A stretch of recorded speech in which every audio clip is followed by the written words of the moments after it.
పల్లీ చట్నీ కనుక ఇడ్లీ కానీ దోశ కానీ వడకు కానీ దేనికైనా ఈ రకంగా చేసుకుంటే చాలా సూపర్గా ఉంటుంది. దీనికోసం పల్లీలను ఇలా మంచిగా వేయించి పొట్టు తీసి పెట్టుకోవాలి. అది వేయించుల్లోనే టేస్ట్ డిపెండ్ అవుతుంది. కొంచెం పుట్నాలు తీసుకుందాం, కొంచెం చింతపండు, వెల్లుల్లి వేసుకుందాం, జీలకర్ర వేసుకుందాం, పచ్చిమిర్చి, 2 టమాటాలను కూడా మనం ఇట్లా నూనెలో ఫ్రై మిక్సీ చేసుకుందాం. వాటర్ వేసి మిక్సీ చేసుకున్నాము. దీని పోపు చట్నీలకు పోపు చేసుకున్నాము. ఆయిల్ వేసుకున్నాము, పోపు గింజలు వేసుకున్నాము, ఒక 2 మిర్చిని పేస్ట్ చేసుకున్నాము, కరివేపాకును కూడా చీల్ చేసుకున్నాము. పచ్చగా దంచిన వెల్లుల్లి వేద్దాము.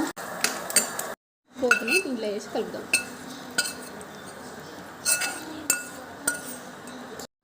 ఇలా ఈ చట్నీతో కనుక చాలా టేస్టీ ఉంటుంది.